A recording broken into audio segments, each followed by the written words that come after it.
Uvedu ten dnešní seminář tím, že řeč bude o pojmu, kterým všichni vládneme, nebo který běžně používáme, který je běžnou součástí našeho politického slovníku, ale není tak úplně jasný. Ku podivu na to, jak je vlastně významný a klíčový ten výraz a pojem státu, tak nevždy je v tom zcela jasno.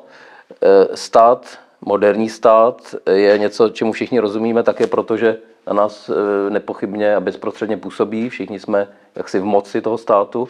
To znamená, působnost této entity je jednoznačná, evidentní, a zároveň to ovšem entita neviditelná.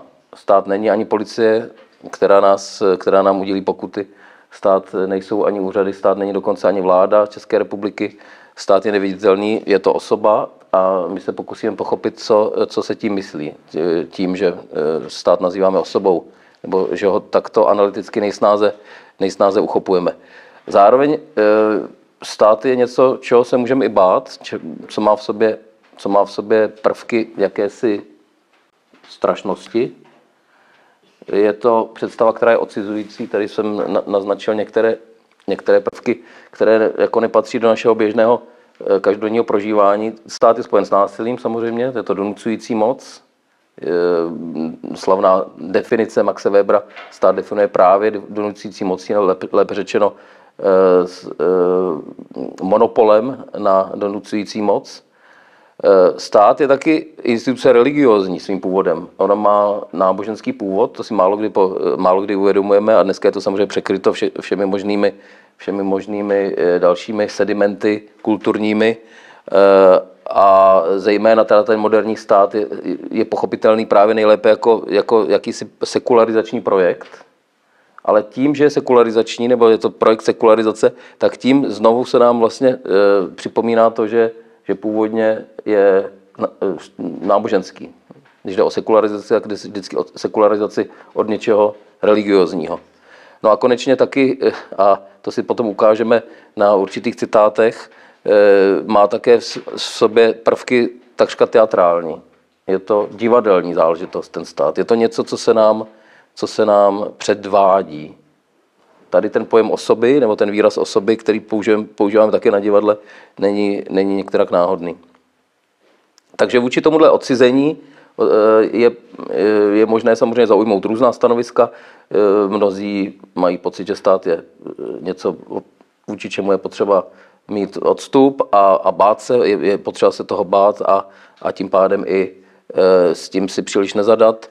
Ale zároveň myslím, že je jako jasné, že ten stát jako všichni posloucháme. Takže ten paradox spojený se státem spočívá v tom, že my posloucháme něco, čemu nerozumíme, nebo čeho se eventuálně i bojíme, a to je stav, který samozřejmě není úplně žádoucí a není špatné se pokusit to napravit, pokusit se přispět k tomu pochopení. A v tom pochopení máme základní dvě cesty. Buď to můžeme ten stát v tomto svém násilném religiózním a teatrálním původu nějak reinterpretovat. Interpretovat to jako něco, co je naopak velmi racionální, naprosto sekulární a naprosto mírotvorné. To je jedna možnost a touhle cestou taky jdou mnozí autoři. A nebo to vezmeme tak, jak to je, vezmeme to i v těch odcizujících aspektech a pak se pokusíme spíš pochopit, proč to tak je cestou k původu toho státu. Podíváme se, co je vlastně v kořenu tady těch představ a proč je ten stát takovýhle od samého začátku. Já půjdu samozřejmě tohle s tou druhou cestou, chci vás provést nějakým posouzením, kde má stát jako osoba svůj původ a tím vlastně i naznačuju tu metodu, kterou budu sledovat. Ta metoda je vlastně pojmově historická, bychom řekli.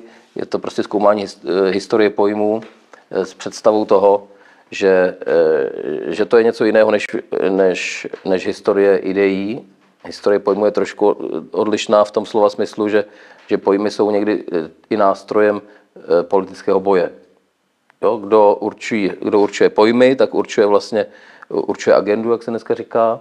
A zrovna to slovo, ten výraz stát je jedním takovým pojmem té politické agendy a byl zaveden z nějakých důvodů nejenom ideových. Tady je třeba si uvědomit, že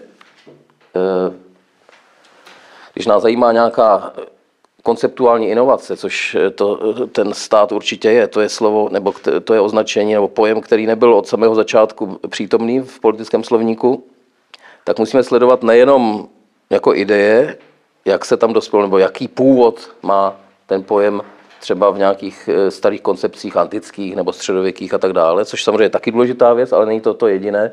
Současně musíme sledovat, jaké politické zájmy a záměry jsou za zavedením toho pojmu. Takže to budeme sledovat. Já v téhle metodě jsem inspirován určitou školou, kterou můžeme nazvat pěkně německý Begriffsgeschichte, škola prostě pojmové historie, reprezentována významnými figurami v té německé oblasti. Reinhard Koselleck, editor velikého slovníku historických základních pojmů. Ten typ publikací lexikálních má velkou tradici v Německu, mnozí možná znáte, my filozofové to každopádně známe všichni a používáme, takzvaný Ritterův slovník, historický slovník filozofie a Ritter, zase významná persona německé poválečné filozofie, slovník, který je konstruován právě pojmově. Jo? Není to nutně teda Begriffsgeschichte v tom úzkém Koselleckově slova smyslu, ale Koselleck v jistém slova smyslu zase jde, který je mladší, tak jde ve stopách toho Rittera. Z těch novějších autorů žijících bych zmínil Henninga Ottmana, to je německý současný autor, je to autor monumentálních dějin politického myšlení, vydaných mezi lety, myslím, 2007 a 2012. Je to opravdu opus magnum, asi 8svazkové a velmi užitečná příručka a více než příručka.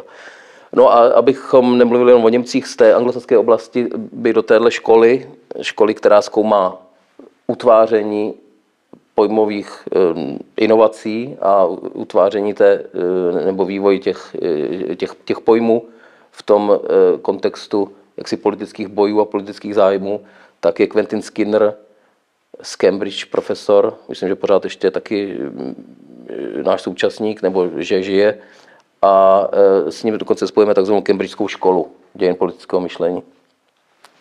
Skinner je taky význačný historik politického myšlení a do češtiny je přeložena jeho kniha právě o státě. Jo, já se v části té přednášky o to docela výrazně opírám.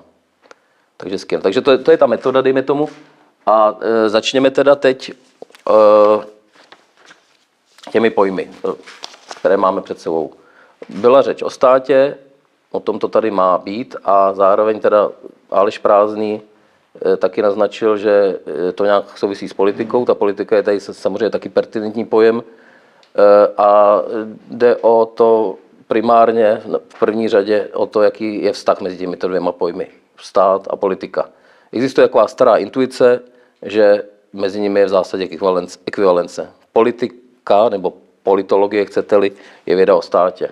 Jo, Němci používají ten pojem Staatslehre, což vlastně dříve se používalo jako jasný ekvivalent toho, čemu říkáme my politologie nebo politická věda. Neboli politika je polem, kde se jedná o státu. Nebo všechno to, co se týká státu, je politika.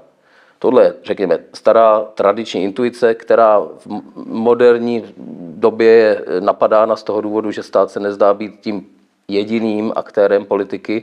Naopak se zdá, zvláště v posledních desetiletích, že jak si ustupuje do pozadí, ustupuje do stínu, protože vystupují místo něho jiní aktéři typu nadnárodních společností, typu mezinárodních organizací, typu velkých firem samozřejmě a taky mezistátních integrací. Takže jak to je, zdá se, že politika jako by měla být širší než ta Staatslehre, než to pojetí státu. Nicméně já vždycky studentům uvádím ten takzvaný lingvistický argument, který pořád nějak potvrzuje tu starou intuici. Ten lingvistický argument spočívá v tom, že když si uvědomíme, jak používáme to slovo politika, tak my ho používáme buď vlastním způsobem, nebo metaforicky.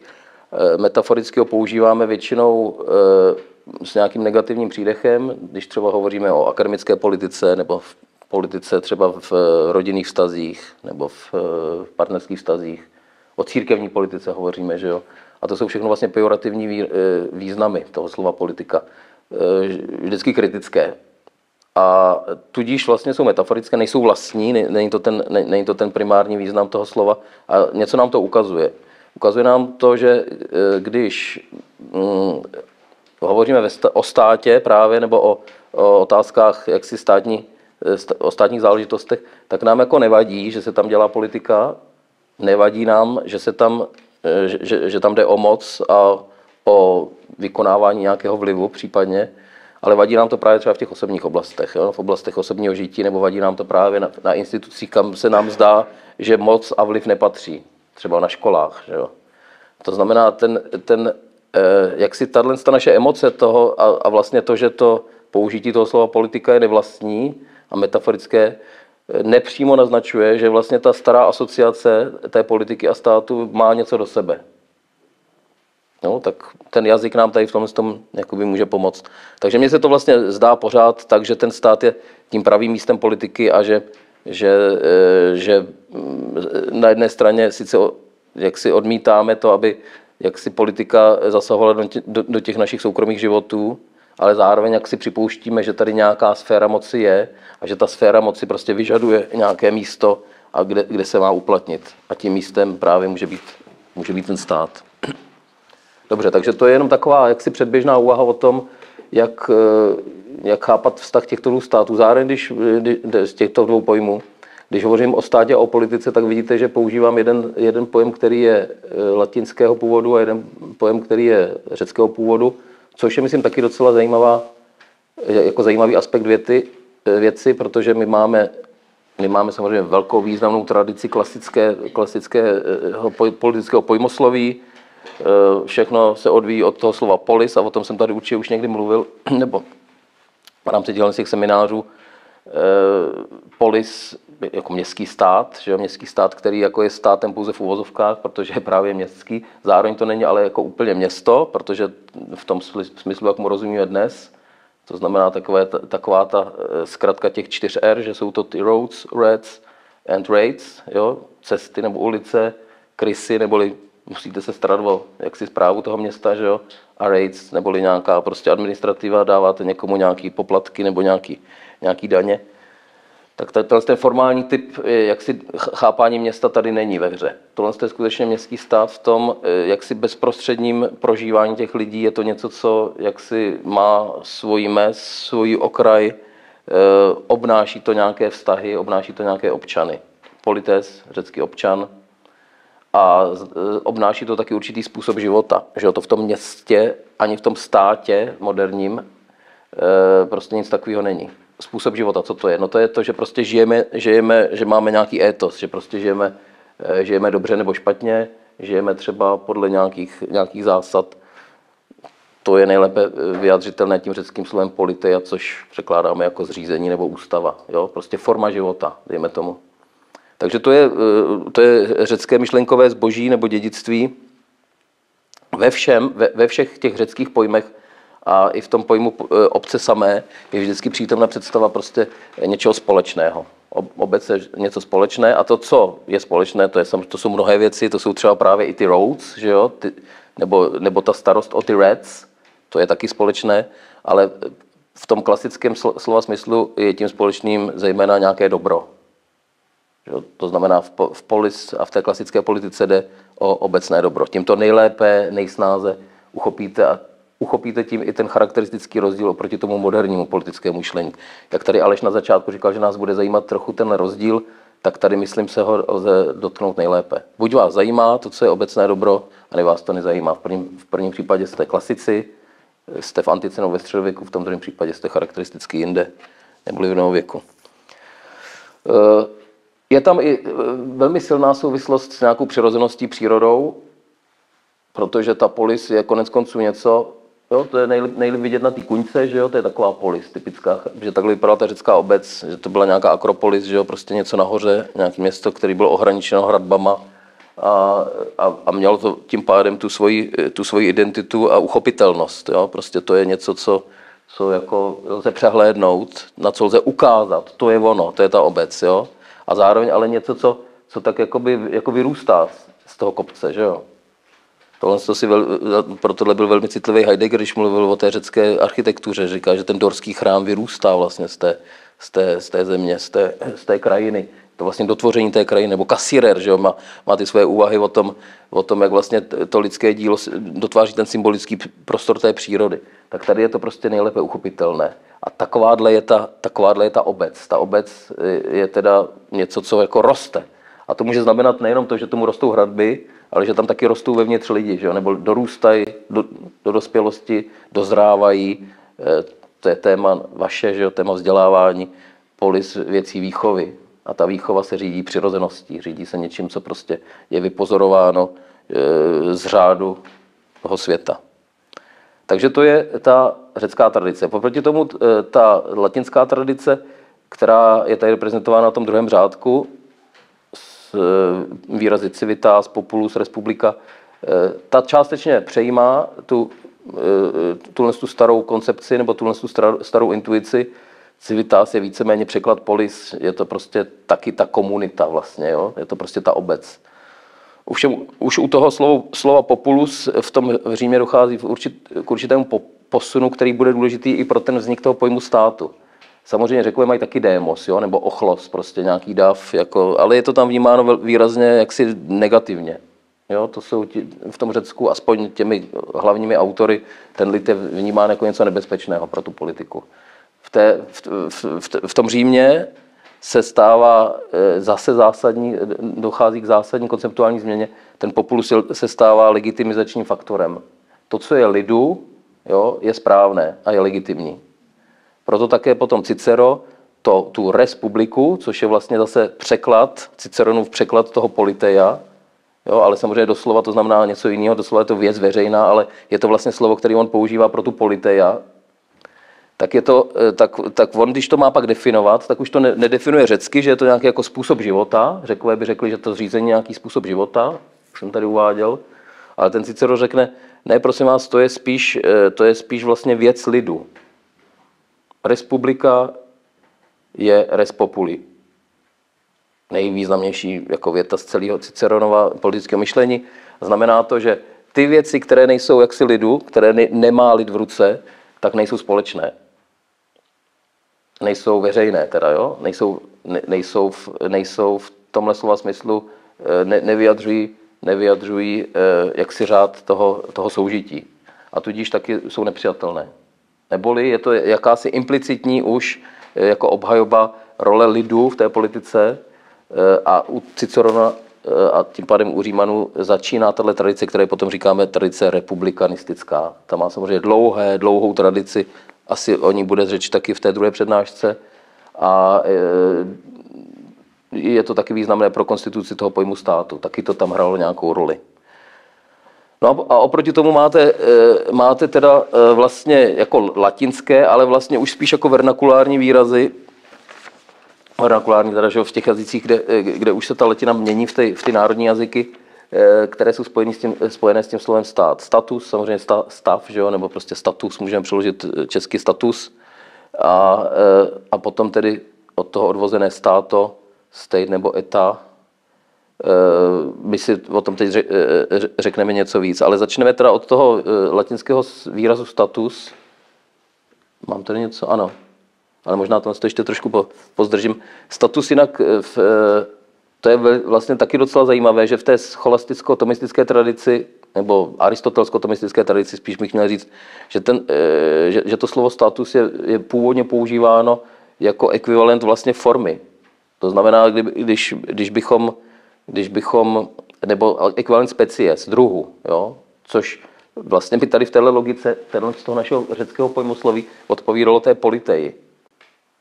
Jo? Ta politeia je ten způsob života, neboli to je ten formální aspekt života. Snad to neříkám moc na přeskáčku, ale mluvil jsem o tom, že je to jakýsi způsob života. Způsob neboli forma, je to formální aspekt té politiky. Tomu by odpovídal, jaksi v klasické latině Tomášově by odpovídal pojem status, podivu. Ten pojem, který my spíš používáme pro to, co odpovídá tomu polis. Jo? Když si vezmeme, že je to teda řecký stát, tak to je docela zajímavý. Nicméně každopádně brzy se začíná ten úzus trošku měnit. A k tomu se teda vztahuje ten další slide. Status v tom politickém kontextu, teď už jsem mimo jaksi scholastické distinkce, a jsem teda vlastně v literatuře, která už není ani filozofická, to je spíš literatura jako politická vyloženě. To znamená nějaký právní spisy v té době samozřejmě a nějaký polemický spisy taky. A tady znamená ten status v tomhle kontextu prostě status.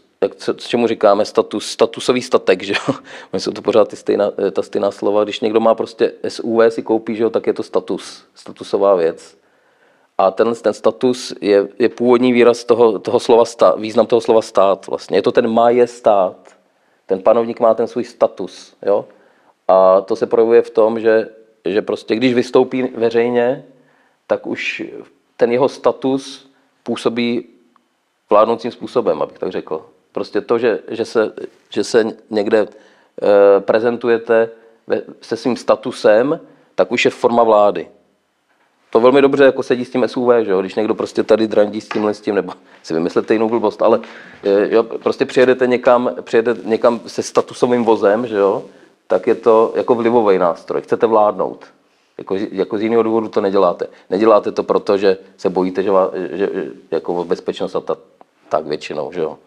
Prostě ty věci, nebo když přijedete S-kovým Mercedesem nebo podobně. Takže takhle to je chápano od samého začátku. Jo.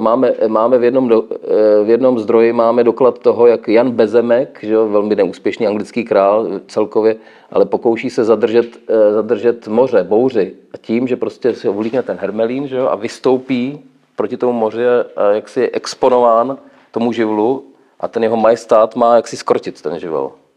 Jo, takováhle představa, takhle silná představa tam je. A vlastně i v těch odznacích moci, že jo, jako právě v tom hermelínu, v tom královském hermelínu, nebo to, že prostě jste ověšený tím zlatem, že jo, nebo máte jako Karel IV. Tu korunu, v kterém je ten trn z Kristova kříže, že jo, je tam ten největší drahokam, který je k dispozici v té době. Nebo i to, že prostě furt jíte jenom maso, že jo, protože prostě to odpovídá vašemu statusu. Tak to jsou vlastně všechno ty zdroje té vaší moci, toho vašeho majestátu a to je ten původní význam toho státu. Takže vidíte, že ten stát už na té nejzákladnější lingvistické úrovni v sobě obsahuje ten aspekt té moci.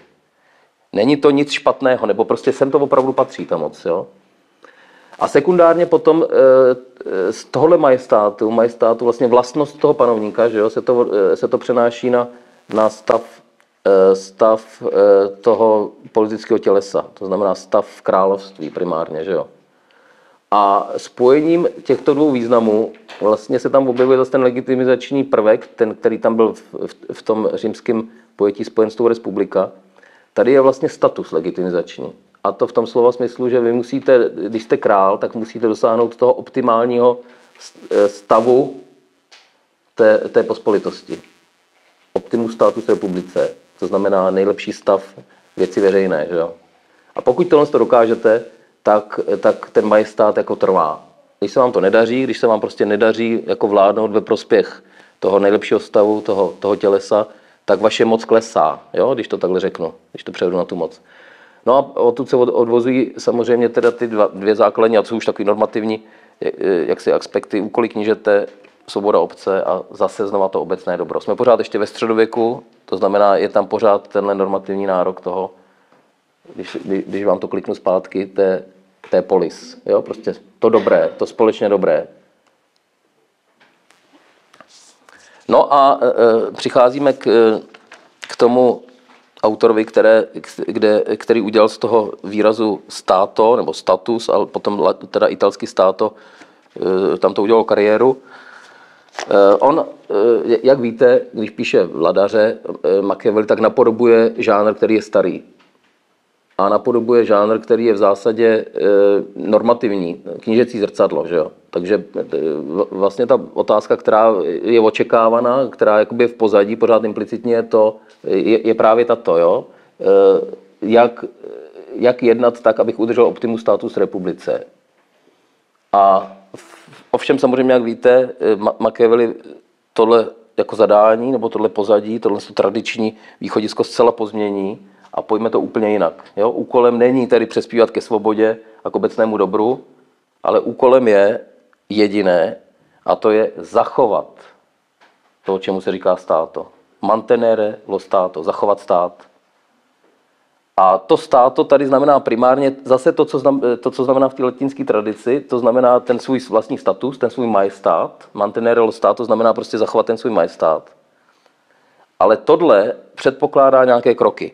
Samozřejmě předpokládá to nějaké taky vlastnosti na straně toho knížete, to asi víte, že to předpokládá nějakou virtu, že schopnost tak si vyznat se v těch situacích, že a naložit s nimi náležitě. Ale to teď necháváme stranou, to nás nezajímá. Nás zajímá, jakou terminologii, protože nás zajímá ta Begriffsgeschichte, ta pojmová historie, tak nás zajímá, jakými pojmy to ten Machiavelli jako vyjadřuje tohleto. A on říká, že udržet stát předpokládá 3 věci. Za prvé, udržet režim, který existuje. Pro režim používá slovo státo. Přitom vidíte, když se zase vrátíme do té ještě tradičnější terminologie, ten režim by byl ta republika, jo? Tady v téhle logice, anebo politeia. Prostě to je ten režim, to je zase ten formální aspekt. Takže to je ovšem teď už zachyceno pojmem státo nebo výrazem státo. Už to taky znamená udržet to území. To znamená ten statusový statek prvního řádu je to území, které musíte obhájit vojensky. A i to už je státo. A tak to myslím rozumíme dodnes, že jo? Říkáme ten stát, když si představíte stát a máte to vyjádřit jako vizuálně, tak si všichni představíme mapu, že jo? Stát to je ta mapa, to je to území vlastně, to, co to obnáší. No ale konečně za třetí, udržet svůj status znamená taky udržet kontrolu nad vládním aparátem. To znamená, vy k tomu máte taky nějaké pomocníky, máte k tomu nějakou policii nebo prostě nějaký vojsko. A i tohle z toho lze nazvat státo. A tohle je ta základní, jakoby, nebo nejdůležitější pojmová inovace, protože vy vlastně začínáte, stát přestává být území nebo prostě status, ale začíná to být vlastně ten nástroj té politiky, neboli jaksi aktér v té politice, samostatný aktér, protože to jsou ty úřady, to jsou ty vojáci, kteří vlastně jako dělají tu politiku, kteří vykonávají tu moc. To je ta policie, která vás prostě jako zastaví, že jo, a udělí vám tu pokutu. Takže ten aktivní výkon té moci a té politiky, můžeme říci, je v rukou státu. To je hrozně důležité. Teď samozřejmě jde o to, jak tuhle samostatnost toho aktéra potom uchopíme. Je třeba říct, že v tradici republikánské, která se tady samozřejmě v té renesanci rozvíjí samostatně, mimo Machiavelliho, i když i v Machiavellim možná víte, že ten jeho druhý hlavní spis je charakterizován právě jako republikánský, tak ta republikánská tradice ještě udělá to, že oproti tomu, řekněme, machiavellistickému konceptu, který spojuje jak ten majestát, tu osobní charakteristiku, tak nějaké to politické aktérství, tak ta republikánská tradice jako záměrně a programově ten jeden sloup jak si uzavře. To státo už nebude ten vladař, to nebude ten majestát. Ten stát bude už jenom ten aparát, to znamená ten politický aktér. To už začíná být vlastně nám docela jaksi povědomé, protože ten stát samozřejmě není jako Ludvík XIV., který to o sobě prohlásil, že jo, já jsem stát. My tušíme, že prostě když budou volby a bude nová vláda, že to pořád bude stejný stát, identický stát, bude se pořád jmenovat Česká republika. Takže je vlastně jedno, kdo mu vládne v tomhle slova smyslu. Takže to je nějaká zase další inovace, která se u toho Machiavelli připravuje spíš těmi důrazy, ale tím, že ten Machiavelli stojí v tradici toho knížecího zrcadla, tak samozřejmě tam ten osobnostní aspekt nemůže úplně zmizet. No ale jako úplně klíčový posun potom k tomu dochází v tradici, která je vlastně opačná té republikánské. Tradici, které se říká tradičně, absolutistická. A to je ta tradice, která je reprezentovaná samozřejmě Thomasem Hobbesem, tím jeho dílem, který máte taky na pozvánkách, jehož tedy jaksi ilustraci máte na pozvánkách a kterou tady teda znova reprodukuju. Máme teda pochopení státu jako nějakého politického aktéra. Jo? Je třeba odosobněn v té republikánské tradici, ale pořád je to teda někdo, kdo jako drží tu moc. Stát je ten, kdo drží tu moc. U toho Hobbese dochází k zásadní inovaci v tom slova smyslu, že ten stát přestává být tím, kdo drží moc. Lépe řečeno, není to ani ten, v jeho případě není to ani ten vládce, který by si udržoval svůj status, ale nejsou to ani vlastně ti ovládaní, kteří, není to ani ten populus, který by třeba si volil nějaké nebo určoval nějaké ty svoje administrativní úředníky, kteří by za něj vládli. Ten stát začíná být něco distinktního. A můžeme to říct koncízně, takhle to říká Quentin Skinner, stát u Hobbese začíná být izolovaný, nebo začíná se izolovat jak od vládců, tak od ovládaných. A to je to distinktně moderní na tom státu. Já bych to možná označil s dovolením jako jakási neutralita toho státu. Neutralita vůči nositelům moci, těm aktuálním nositelům moci, ale neutralita i vůči těm, kdo jsou vlastně pod tou mocí jako subjekty. No a jak to udělal? To pochopíme, když se právě podíváme na ten jeho spis, kterému se tady teď chci chvíli věnovat, nebo chci ukázat teda zejména tady ten titulní list a potom pár citátů. Ten titulní list, prosím vás, je rytina, teda zjevně, že jo. Rainer Koselleck se domnívá, a já se k němu velmi rád přidávám, že autorem té rytiny je Václav Holar, český emigrant, že jo, který ho znáte, pobělohorský emigrant, který se usadil v Londýně. Takže těch grafiků na té špičkové úrovni tam samozřejmě bylo jaksi do pěti, že jo, nebo do 10, takže ta pravděpodobnost jako je sama o sobě nějaká je a on má nějaké důvody pro to, proč se opravdu, nebo jsou prostě nějaké výtvarné důvody pro to si myslet, že to je opravdu Holar. Takže já aniž bych to zkoumal, tak to přijímám z pohodlnosti a z vlastenectví, že? Ale je třeba říct, že jako ten autor té kresby, nebo teda té rytiny, tomu dílu nesmírně pomohl, protože on vlastně kongeniálně, jak říkáme, prostě vystihl podstatu celého toho díla. Takže ta rytina působí, která je na titulním listu, působí opravdu jako zkratka všeho, co tam následuje v těch dalších 600 stranách. A v tomhle smyslu je to prostě klasické proimion, jo? Prostě klasický úvod, který má 5 řádek, stačí vám přečíst a víte všechno, pokud už rozumíte té materii, rozumíte všemu, co tam je. Tady je Leviatan, tedy že příšera. Leviatan, jinak to má že, to biblické pozadí, to je ta biblická příšera, známe to z knihy Job. Je to ta příšera vodní, má ještě ten svůj suchozemský pandán a to je Behemot. Jo, to jsou ty 2 biblické příšery a Hobbes zvolil název, že je to situace, že 17. století, všichni znají Bibli nazpaměť, takže on samozřejmě, když tohle to použije, tak je to jako populární název. To je třeba vidět. Jeden interpret tvrdí, že tím to celé vyhrál, jako, že vlastně celá síla toho díla je v tom názvu, že prostě je to geniální tah.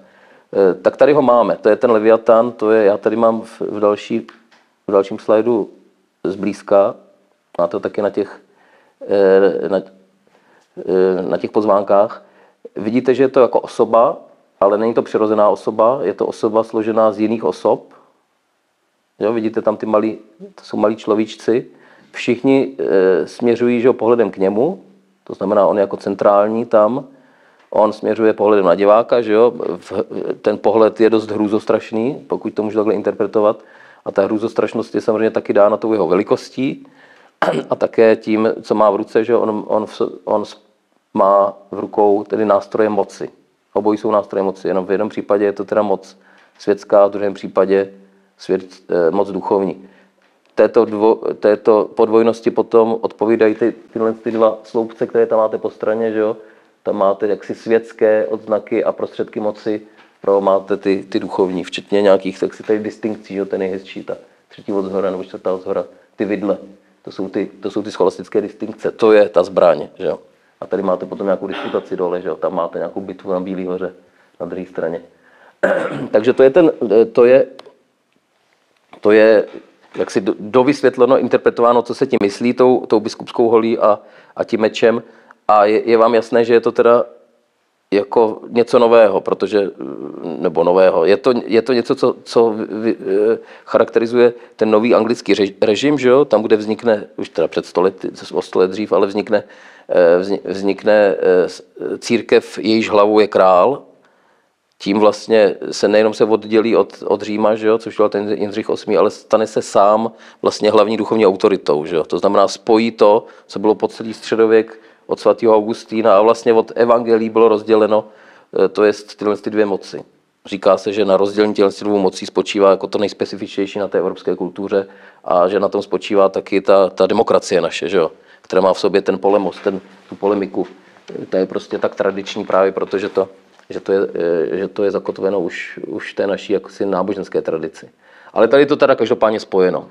To znamená, i tohle je nějaký risk sekularizace. Jo? Přestáváme uznávat samostatnost duchovní moci, ta duchovní moc je integrována pod tou světskou. Teď když jdu zpátky k tomu obrázku, vidíte, že ten obr vládne nad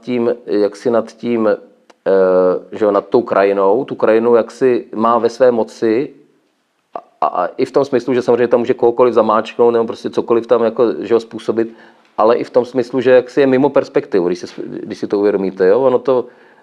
On jakoby, že tu hůl prostě klade tam někam do popředí, ale vidíte, že to je vlastně, že tím je trošku naznačeno, že on je mimo vlastně ten obraz, jo? Mimo tu krajinu.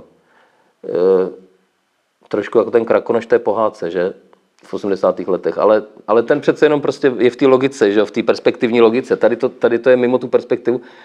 Tím se naznačuje zcela jasně, že je transcendentní. Ale zase teda ne transcendentní v nějakém náboženském slova smyslu, ale že prostě transcenduje tu běžnou politiku. To pinožení na té agoře, že jo, to tam je, to náměstí, kde se odehrává ta politika, je tam i nějaká pevnost, že jo. Takže tohle jsou všechno nástroje, které máme, prostě ta běžná politika, ta běžná administrativa, to vojenství a tak dále. Máme tam i kostelíček, že jo? Takže i tohle všechno, ale ten Leviatan je něco mnohem víc. Něco, co tohle všechno překračuje. Je to taky samozřejmě svalovec, že jo? Někdo udělal ten pokus a spojil ho s tím Da Vinciho člověkem a nějak to funguje. Prostě je to jako geometrický obraz, když se to promítne, když si tam doplníte ty nohy, tak je to taky ten prostě velký muž, ten dokonalý muž, ten člověk, který je takřka zboštěn, že jo, v té své dokonalosti, ten renesanční zboštělý muž, vys zase teda Michelangelův Kristus, že jo, v Sixtinské kapli. Jo, ten antropologizující Kristus, kde se ukazuje, že jo, tam na to koukají ty kardinálové, když volí toho papeže, že jo, na toho strašlivého atleta. Tam se ukazuje, že to není náhoda, protože ten papež je nástupce svatého Petra. Svatý Petr je nástupce Krista přímo, nebo pověřenec Krista. To znamená, když se díváte na toho atleta, tak je to naprosto v pořádku, že vy vlastně volíte toho nového Boha, že jo, s dovolením. Takže to je tahle myšlenka, že jo, kterou teda zřejmě, no, prosím. Já jenom bych chtěl připomenout u těch obrazů, že mě do toho zapadá ten obraz Františka Kupky Prometheus. Jasně, ano. Já tam mám, ano, výborně. Já tam mám za chvíli Goju ještě. Takže, ale Kupka mě nenapadne. Ano. Ten Kupka mě nenapadne. No, tak samozřejmě to je téma, které vzniká v té renesanci a potom se dostává do toho kánonu, takže se to potom různě opakuje. Ale teda, takže to je ten obraz, dejme tomu, jo. To nám asi takhle stačí, ale teď teda pojmově. Jak vypadá konstituce toho Leviatana. To už nám říká náš první text, což je prosím vás text z úvodu toho spisu. Vidíte to? Je to vidět? Já to přečtu nahlas s dovolením. Vždyť umění vytváří onoho velkého Leviatana zvaného společenství, Commonwealth, nebo stát, state, latinsky civitas, jenž není nic než umělý člověk, byť větší a silnější než člověk přirozený, k jehož ochraně a obraně byl zamýšlen. Suverenita je jeho umělá duše, dávající celému tělu život a pohyb. Soudci a jiní soudní a výkonní úředníci jsou umělé klouby. Odměny a tresty, jimiž je každý kloub a út spojen se sídlem suverenity a veden k plnění své povinnosti, jsou nervy, které činí totéž v přirozeném těle. Majetek a bohatství všech jeho členů jsou jeho síla. Salus populi, bezpečnost lidů, je jeho práce. Rádci, kteří mu překládají všechno, co potřebuje vědět, jsou jeho paměť, ekvita a zákony jsou umělý rozum a vůle. Svornost je zdraví, vzpoura je nemoc, občanská válka je smrt. Konečně dohody a úmluvy, jimiž byly části tohoto politického tělesa zprvu vytvořeny, sestaveny a sjednoceny, připomínají ono fiat, neboli staniž se, že jo? Učiňme člověka, vyslovené Bohem při stvoření. Takže prosím vás, je to opravdu, jak bychom to charakterizovali, je to teda umělý člověk, je to něco víc než člověk a je to transformace všech podstatných jako částí dosavadní antropologie. Že? Jako pro duši máme nějaký ekvivalent v té politice, pro sílu, pro zdraví a tak dále máme nějaký politický ekvivalenty. A celé to je umělé, umění vytváří onoho velkého člověka, je řečeno, ale zároveň ten velký člověk je vytvořen jaksi nějakým božským výrokem, že jo, fiat, staniž se, nebo prostě učíme člověka. Je to vytvoření nového člověka, je to nový Adam. A my máme zase v kultuře různé nové Adamy, že jo, tak prvotně nový Adam je samozřejmě Kristus, že jo, ale Kristus je Bůh i člověk. Ale tohle je taky Bůh i člověk. Protože ten Leviatan, to je vlastně jako božská postava. On to potom řekneme v dalším citátu, to ještě uvidíme. Za druhý máme ale ještě jiné nové Adamy, nové lidi. Znáte nějakého? Člověk vytvoří nového člověka. No, asi Golem. Výborně, ano, samozřejmě Golem. To je ten prvotní, to je ten nový Adam, že? Tomu, když dáte ten šém do úst, že jo, ne jako v tom filmu, tu kuličku, že jo, ale dává jsem do úst, tak tam se mu dává to jméno Adam, že jo, protože to je, dáte mu jméno, dáte mu život. To je prostě hebrejská představa. A to je něco, co dělá člověk, že jo. Člověk je tím, kdo může vytvořit nového člověka. Tady ten étos, prostě tvorby nového člověka, to je takhle staré vlastně. Ale co víc, ta tvorba nového člověka není jenom tvorba člověka, že jo, ale v zásadě, protože je to ten nový Adam a ten nový Adam je Bůh i člověk. Ona je to tvorba, lidská tvorba člověka i Boha zároveň. Ten člověk je tím, kdo si vytvoří jaksi svůj nový obraz, ale zároveň si vytvoří i to nový náboženství. Ano, výborně, samozřejmě. No a samozřejmě Čapkův robot, že jo. Jako já myslím, že tady v těch našich krajích se tomu vlastně velice dobře daří. Že jo? Nejznámější literární dílo českého původu, pravděpodobně RUR, že jo? Na to nemá asi ani Švejk, ani nic jiného, ani Kundera. To bylo v těch 20. letech prostě naprosto populární a vidíte to i z toho, že se to dostalo do toho mezinárodního slovníku. Že jo? Takže to je taky umělý člověk, ten robot. Že jo? A proto nás to tak fascinuje. Proč nás to tak hrozně fascinuje? A proč nás tak hrozně fascinuje ta technika? Že jo? Zvlášť nás Čechy, my jsme národ čikulků, to jako je pravda. Jo? Neexistuje jiný národ, kdo má tak zvládnutý elektronické bankovnictví třeba. Jo? Jako ta míra používání těch technologií tady těma Čechama je statisticky naprosto nadprůměrná, jo? I na západě. Prostě Češi jsou šikulkové, Češi jsou národem robotů a golemů. Ale jako v tom vidíte, co nás na tom tak hrozně fascinuje? No ten náboženský prvek samozřejmě, protože ono je to vlastně blasfemický, že jo, jako dělat toho golema. Ono je to urážka Boha ve skutečnosti. A tím ovšem, že jo, a tím se do toho dostává ten utopický prvek, že opravdu vytváříte ty nové zítřky, že jo. Pak je to všechno ve vašich rukou. Tak prosím vás, tohle je ten základ moderní politiky, aby nám bylo jasno. Takhle jako radikální krok sekularizace tohle z toho starého, tradičního boha, nebo prostě ty tradiční náboženské představy. A ji uzmutí jaksi pro ty lidské účely. A pro tu jako novou racionalitu samozřejmě taky. Teď budeme my, kdo budeme určovat ty úkoly a ty cíle. Žádná přirozenost. My to budeme, kdo budeme říkat, co je přirozené, nebo co je náležité. V tomhle slova smyslu dneska ty debaty, že jaksi kulturně etické, jsou pouze pokračováním téhle debaty. To je nepochybné. Výborně, ale musíme jít na texty, protože máme málo času. Tak s dovolením ještě se podívejme na to, co teda vlastně znamená ta osoba. Že to jsme tím nechali trošku zkrátka. Osoba je ten, jehož slova nebo činy jsou považovány buď za jeho vlastní, nebo za zastupující slova nebo činy jiného člověka, nebo jakékoliv jiné věci, které jsou přispisovány pravdivě nebo fiktivně. Považují-li se tato slova nebo činy za jeho vlastní, pak je nazýván přirozenou osobou. A jsou-li považována za zastupující slova a činy jiného, jde pak o osobu smyšlenou neboli umělou. Smyšlenou neboli fiktivní. Fiction, že jo? Víte, že v angličtině fiction znamená nejenom fikce, ale prostě jaksi krásná literatura, prostě příběhy, které vymyslíte. Že jo? To je fiction. A o tuhle tu fikci tady jde. Tady jsme u těch teatrálních aspektů, protože osoba je samozřejmě jaksi, jo, osoby a obsazení, že jo? Jak to máme na divadle, tak tady máme takovouhle osobu před sebou. Tenhle ten Leviatan je herec zároveň. Jo, to je herec. A to jeviště je obrovské, že to jeviště světa opravdu. Kdyby ten Leviatan byl globální, že jo, tak je to opravdu herec na jevišti světa. A ten anglický Leviatan samozřejmě byl globální. Tady v téhle době už a samozřejmě o 100 let později ještě víc. Takže prosím vás, kde se bere to slovo osoba? Slyšeli jste to někdy, odkud je to slovo osoba? Řecky prosopon, latinsky persona. Není to latinsky, vlastně je to snad etrusky dokonce, ta persona, prosím vás, jo? Je to import z etruštiny do latiny.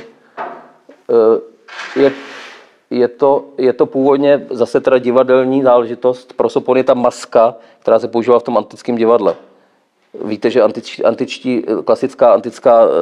antické drama mělo jenom 2 herce, že potom přibyl teda třetí ještě herec, ale měl 2 herce a byli to vždycky muži. To znamená, když si představíte Antigonu nebo prostě Elektru, tak to byli vždycky muži, že jo, aby to jako nebylo úplně směšné. No, vždycky to bylo trošku směšné, jako i v té tragédii to bylo trošku směšné, to muselo být.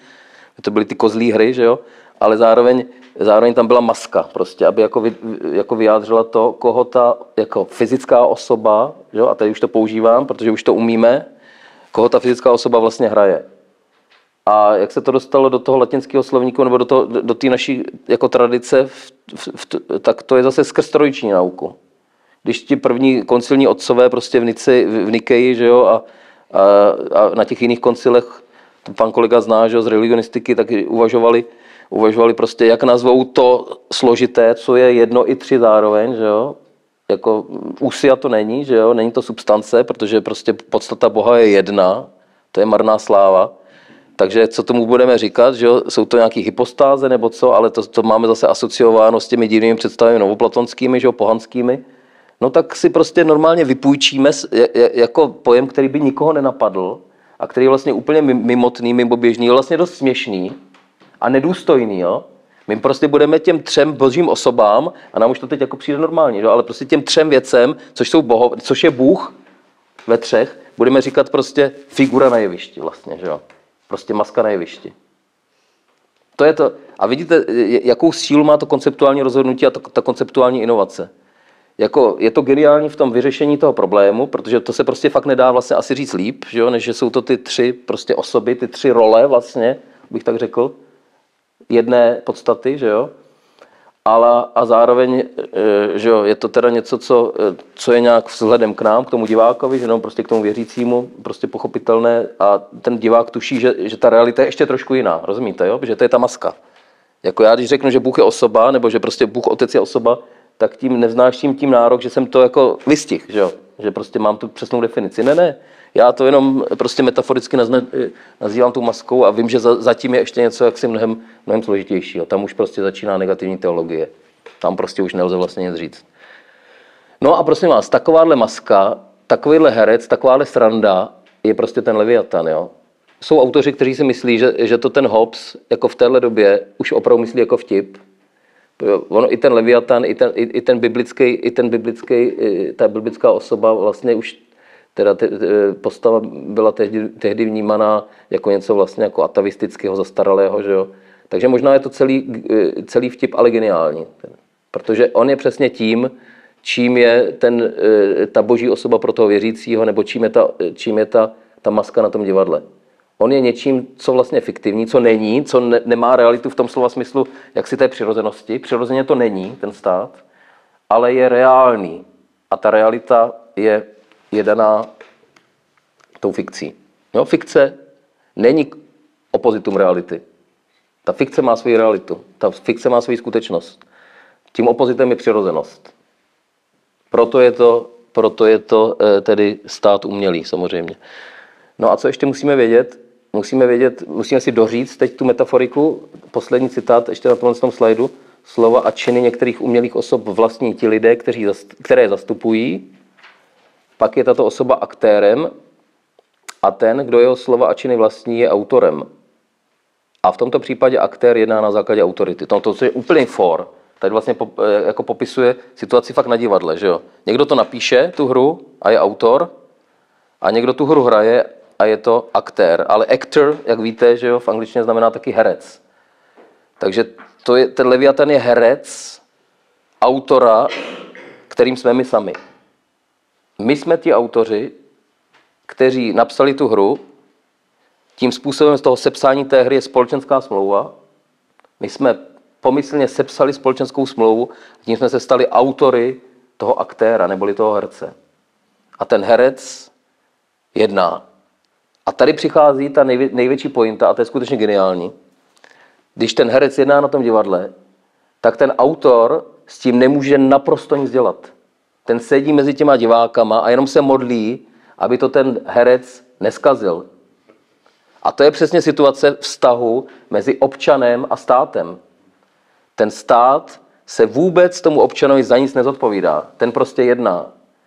Ten občan ho sice stvořil, ale vůbec tam není navozen ten stvořitelský vztah, jako když vás Bůh stvořil, jo?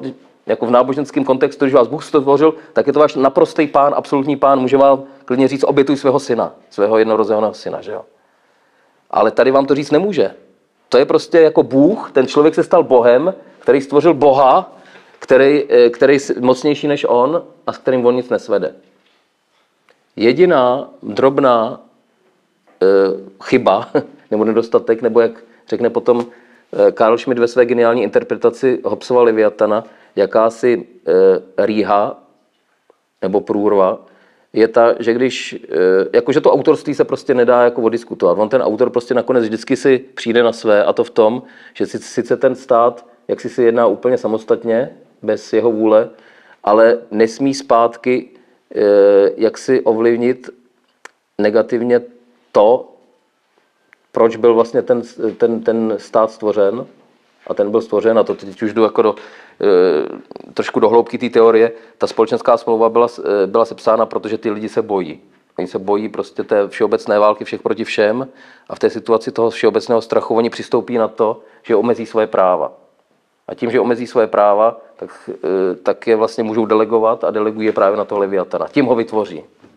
Ale to znamená, to je to autorství, ale to znamená zpětně taky to, že tady v tomto projevu vůle smluvním jste taky dali limit tomu Leviatanovi. To znamená, ten Leviatan může všechno, ale nemůže jednu jedinou věc, a to omezit váš život.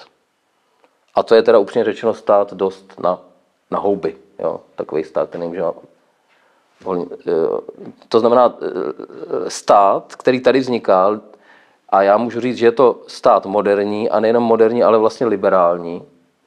Proč liberální? Hobbes je prosím vás zakladatel liberalismu. Jo? To řekl Oakeshott, řekl to už před ním Leo Strauss. Je to strašně kontroverzní, ale myslím, že je to naprosto pravdivý. Ten stát je liberální, no protože vzniká z vůle jednotlivců, že jo? A ta vůle jednotlivců a ten zájem jednotlivců je nakonec tou poslední garancí a posledním kritériem jaksi existence a působnosti toho státu. V tomhle slova smyslu je to liberální projekt. I když ho jinak spojujeme s absolutismem. Jo? Tak ten liberální stát, prosím pěkně, má a bude mít navždycky ten v sobě zakódovanou tu základní chybu, a to je to, že si nebude vědět rady s vojenskou službou a s trestem smrti. A to dneska řešíme. To je dneska už vlastně normální zase politická agenda. Co s trestem smrti a co s armádou. Že? Může ten Leviatan posílat ty svoje syny, ty svoje tělíčka do války? No pokud hrozí smrt, tak ne. Protože on vzniknul proto, že má ty životy bránit. V interpretaci Leo Strausse, jehož knihu tady máme, ale on to říká v jiný knize, to znamená, že ten liberální stát nakonec vždycky musí vyústit v požadavek toho globálního Leviatana. Proč? No, protože musíme zamezit válce. To je vlastně jako nutná logika, která vede tady z těch základů. A zamezit válce můžete jedním jediným způsobem, a to vznikem univerzálního světového státu. Se všemi těmi problémy, které to nese. Jo? Ale tady je to... No a ten druhý problém s tím trestem, no tak tam je to jasné, že jo? Tenhle problém lze vyřešit a zdá se, že my ho právě řešíme, že jo? Dneska už opravdu jako zavíráme ty chudáky na 30 let, že místo toho, aby jsme... Jako to je samozřejmě mnohem horší trest. 30 let samotky, než trest smrti. No to myslím, nemusíme diskutovat. Ty odsouzenci na to doživotí bez možnosti propuštění jsou na samotce všichni, prosím vás, jo? U nás. Ve Valdicích nebo na Mírově. Takže, no tak dobře. Fajn, já musím postoupit, takže nechám ty další citáty už stranou. A tady máme Goju našeho a chci se podívat na recepci toho Hobbese. Goja evidentně taky Leviatan, ale ten výklad, že to už je nějaký okolo roku 1800, ten obraz 1812, kdy byla invaze Francouzů do Španělska, nějak 1812, něco takového, ne? Tak z téhle doby to je a konzistorici se dohadují o tom, jestli ten Leviatan je Francouz nebo Španěl, že jo? Každopádně je to taky zase stát nějaký. A ti, kdo tam utíkají před ním, jsou buď Francouzi nebo Španěle. To my teda přesně nevíme. Ale teda velmi krátce k tomu... Už jsem skončil ve 3/4, jo? Nebo ne? Nejpozději. Ne, počkej, vlastně o 10, že? Tak asi dřív, ne? Nejpozději musíme končit 11:45. Ale i z diskuzí, dobře, no tak to... Tam může být i stručnější. Dobře. Tak tohle to jenom projdu. Tady jsou nějaké hlasy, které reagují na toho Hobbese. Myslím si, že jako rozhodující pro recepci je Samuel Pufendorf, který toho Hobbesovo pojetí přejímá a učiní ho, spopularizuje ho zejména v Německu nebo v té německé oblasti. A tím se prostě pojem fiktivní osoby, státu jako fiktivní osoby ujme. Rousseau jde vlastně Hobbesovskou cestou, když řekne, že ten stát je vlastně čistě morální osoba. Čistě morální osoba, to znamená, že to není fyzická, je to, neřekne teda fiktivní, řekne morální, ale v zásadě je to ta stejná logika.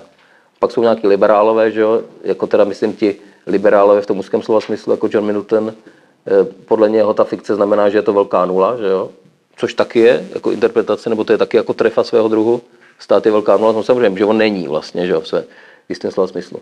No a důležitý Hegelův dodatek, stát je osoba, ano, přijímáme to, ale není to osoba fiktivní, prosím vás, ale je to osoba skutečná. Je to fyzická osoba té pospolitosti. Jo, možná, že Jindřich to upřesní nebo komentuje. No a potom samozřejmě Marx, podle Marxe stát není nic jiného než nástroj nátlaku, že jo, výkonný orgán té vládnoucí třídy, myslí se vládnoucí třída kapitalistů. Neboli Hobbesův pokus je zcela irelevantní, protože ve skutečnosti jenom slouží určité ideologii. Je to kus ideologie, který má posílit prostě tu buržoázní společnost nebo ten buržoázní stav, který teď je. No a potom jsou nějací pozdější liberálové 20. století, Leonard Hobhouse, velmi významný anglický publicista z konce 19. a začátku 20. století, který začne hovořit o mystice státu v návaznosti na Hegla a jeho anglické žáky, jak se jmenoval ten hlavní anglický, prosím? Ne, v té politické oblasti. Má francouzský jméno, ale je to Brit. No to je jedno. Každopádně ten kritizuje ty hegeliány, kteří převzali tu myšlenku státu jako osoby. Kritizuje, že vytváří jakousi mystiku. To je taky trefa, že? Protože my jsme viděli, že to má jaksi pseudonáboženské, že to sekularizace náboženskými pojmy. Takhle bychom to mohli uchopit. No a Lasky, že toho známe, ten byl velice silně překládaný v za první republiky u nás. To byl takový velmi populární autor a forcírovaný Harold Lasky, zase britský novinář a spisovatel a vlastně politolog taky, tak ten vznesl tu základní kritiku, která potom přetrvala po celé 20. století, a to, že ten stát, a já jsem do ní vlastně začal, jo, ten stát vlastně nemá cenu zkoumat, protože je to prostě beznadějně zastaralé a teď nastoupí ta společnost národů, eventuálně OSN, že jo, a teď nastoupí ty velcí hráči a ten stát prostě půjde na smetiště dějin. To je kritika, která se periodicky pořád a pořád opakuje. Slyšeli jsme ji velmi silně i v 90. letech, ale ten přelom toho roku 2000 ukázal, že to zas tak snadné nebude. Já tam k tomu mám pak ještě jeden slide, ale nechci vám teď ukázat svoji pointu, tak to budu se říct jenom ústně. Jsou v té první dekádě nového tisíciletí je to zejména ta válka proti terorismu, neboli prostě 9.11, že a všechno, co následuje, kdy se ukáže, že ta suverenita zase musí jaksi se vzít vážně a vzít do ruky. Jo? Přes všechny prostě deklarace to bude zase znova ten suverénní stát, který bude dělat ta hlavní rozhodnutí. Něco podobného jsme zažili samozřejmě v těch velkých ekonomických krizích toho posledního desetiletí, že jo, 2008. Tu ekonomiku zase sanují ty suverénní státy. Obama musí do těch General Motors nalít prostě ty miliardy dolarů, protože ten biznis to prostě nezvládne. Jo? Lehman Brothers to nezvládnou, musí to nakonec zajistit ten stát. Naše čerstvá zkušenost s koronavirem hovoří o něčem podobném, že velká integrace že Evropské unie, ale když jde do tuhýho, když jde o ten život najednou, tak se ty státy prostě zavřou. To je jako neskutečně silná lekce, že kterou jsme teď všichni prožili. Žádná Evropská unie přestala existovat, že na ten rok a půl. Velice zajímavá lekce. Ale já chci pohovořit samozřejmě o té podle mě nejvýznamnější recepci a tu reprezentuje Carl Schmitt, recipient německý, který má taky, a možná jsme už o něm taky někdy hovořili, má velký škraloup, protože vstoupil do NSDAP stejného dne jako Martin Heidegger 1.5.1933, ale na rozdíl od Martina Heideggera ne protože byl antisemita, ale protože že to byl pragmatik a oportunista, bychom možná řekli. Že? Takže to nechám stranou tu věc, ale každopádně v roce 1938 už je odstaven od všech, jo, nacisti, on byl katolík, takže nacisti ho brzo prokoukli, že to je oportunista, zlikvidovali ho nebo prostě zbavili se ho, takže on v roce 1938, ještě před válkou, píše svoje životní dílo, píše vlastně z takového vnitřního exilu, protože už nemůže působit na univerzitě nikde, takže píše vlastně svému bratru Hobbesovi. Hobbes měl taky pohnutý osud, taky byl v emigraci, nebo ne taky byl, ale byl taky v emigraci a Schmitt se domnívá, že stejně jako on nebyl pochopen. A teď se na ně ještě dívá tak, že je to ten Němec proti tomu Angličanovi. Všichni vědí už v roce 1938, že samozřejmě válka bude, že jo, mezi Britama a Angličanama. To znamená, je to taky zastánce toho suchozemského behemota, že jo, proti tomu mořskému námořnímu Leviatanovi, že jo. Je to ta suchozemská mocnost proti té námořní velmoci. Ale zároveň jakási afinita, že jo, nebo nějaká sympatie. A on končí tento svůj spis, kde předkládá teda vynikající interpretaci toho Hobbese, doufám, že ji teda někdy přeložíme a vydáme, končí těmito slovy. Zůstává osamělý, myslí se Hobbes, nepochopený a nedoceněný, ale my k němu voláme přes staletí. Neučíš nadarmo, Thomasi Hobbesi. Znamená to, že volá přes staletí, znamená to, že on se hlásí k té tradici, k tomu pojetí toho fiktivního státu a neučíš nadarmo znamená, my jsme ten žák, že jo. A ten spis skončí, prosím vás, tady tímhle s tím obrázkem, který působil v žádném spisu Karla Schmitta není nikde žádný obrázek. To je jediný obrázek, který se objevuje v celém tom díle, takže je nějak význačný. A badatelé se dlouho hádali, co to je.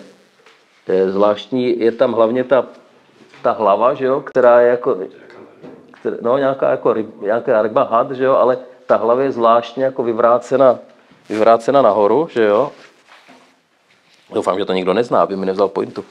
To připomíná ty vlivy v tom filmu Karla Zemana Baron Bráče. No, tak možná se inspiroval tady v tomhle tom. A je tam ta zvláštní věc vpravo, ta černá, úplně vpravo ta černá. Je to jako jazyk, ale zase zároveň, proč ten jazyk by nekoukal z té tlamy, že jo? Protože tohle to vypadá jako hlava, to vypadá jako tlama, takže proč ten jazyk není tady?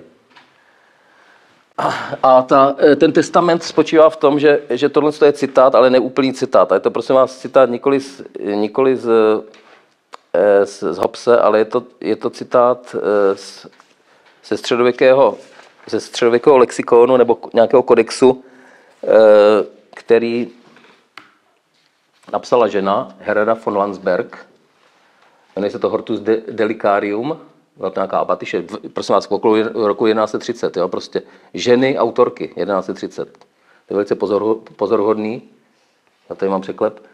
Je to on, vidíte to, jo, tady máte, vpravo máte toho Šmitovského, vlevo máte ten středověký z toho 12. století a tady se to odhaluje, prostě to testimonium. Ten had je opravdu Leviatan, je to ten jobovský, nebo je to ten biblický Leviatan. Ta věc vpravo je hák, na kterém je to hák na konci prutu. Prut drží rybář a ten rybář je Bůh Otec, prosím vás. Na tom špagátu jsou proroci a jako poslední v řadě proroků je Kristus. Kristus na kříži, to znamená, on je návnadou na tom háku. On je návnadou toho Leviatana, té božské příšery, toho ďábla, že jo? A tohle je ten vzkaz tomu Hobbesovi přes ta staletí.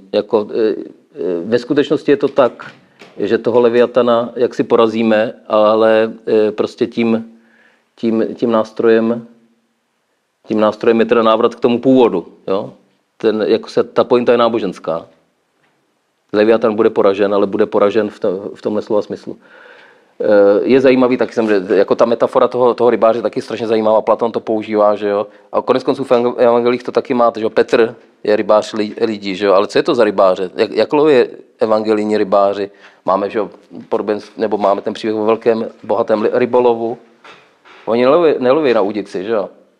Oni loví do sítě, to znamená, to je jako jiný typ rybáře, že jo. To je jako rybář, který loví ty ryby, ty ovce, že jo, nebo ty, který chce opravdu jaksi zachránit. To je ten rybář. To je ten rybář, který jehož úkolem je spasení. Tohle je rybář, jehož úkolem je boj, že jo. To znamená, to není, jaksi ta pointa není taková, jaksi jako krásná pohádka o lásce všech proti všem, to je prostě duchovní boj, to, co nás čeká. A to je ta odpověď tomu Hobbesovi přes ta staletí a je to i ta odpověď tomu modernímu státu samozřejmě. Jo? A teď ty další konotace a další aplikace, samozřejmě tady nemáme možnost probírat, ale tedy on si vlastně myslí ten Schmidt, že i ten Hobbes je vlastně náboženský myslitel. A že vlastně to, co tady máme před sebou, ta sekularizace takzvaná, to je vlastně sekularizace pouze zdánlivá, ke který vůbec nedochází. Ve skutečnosti prostě všechny, a to je zase jiný významný výrok toho Karla Schmidta, který říká, že všechny pojmy moderní státovědy jsou ve skutečnosti náboženský pojmy. Ten stát, ta suverenita je vlastně pouze obraz boží všemohoucnosti. Ten stát je opravdu Bůh. Jo? A pokud se nenavrátíme k tomu přemýšlení, pokud opravdu uvěříme tomu příběhu o té sekularizaci, tak nepochopíme politiku. Protože politika je vždycky politickou teologií. Říká Karl Schmitt, ale myslí si, že to říká i Thomas Hobbes. Akorát to říká samozřejmě ezotericky. Tady máme tu knihu o té ezoterice. Chci říct tolik. Ta otázka o té sekularizaci, nakolik ta sekularizace je reálná nebo ne, ta hýbe dnešní debatou teologů. Teologů, kteří mají, nebo možná řeknu politologů, nebo politických etiků, nebo politických filozofů, kteří mají nějaký náboženský zájem. Je to základní teze, nebo základní životní teze Charlesa Taylora, že u nás velmi známého kanadského filozofa, který má velmi významnou teorii. Sekularizace všichni známe, protože to od něj opsal Tomáš Halík, že ta Halíkova teze o tom, že jsme všichni křesťané, je teze Charlesa Taylora původní. A tady jde o to, co vlastně můžeme od té sekularizace očekávat. Je ten stav, v kterým teď žijeme, jako uspokojivý v tom smyslu, že jako vlastně jsme všichni křesťané, všechno v naprostém pořádku. protože máme tu tradici přece, že jo? Máme tady ten vehikl, tady všechny ty pojmy a všechny ty představy a všechno bude v pořádku, všichni budeme spaseni, tak či onak, ať si pod tím představíme každý, co chceme. Jo? To je teze Charlesa Taylora, teze Tomáše Halíka. A nebo skutečně pravdou té věci je ten duchovní boj. A sekularizace je opravdu něco, co je jako reálné v tom smyslu, že je to nějaký negativní postup od duchovnění. O to jde. A tady vidíte, jak se to prostě úzce propojuje s tou politickou otázkou. V tomhle slova smyslu jako lze souhlasit o tom, že ta politická teologie je opravdu v jádře, jakási politická teologie v jádře jakékoliv politiky, a to i té moderní.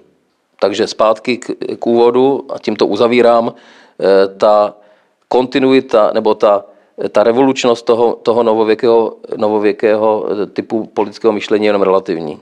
Protože ten aspekt té kontinuity tam stále významný. Takže díky. To by bylo vše.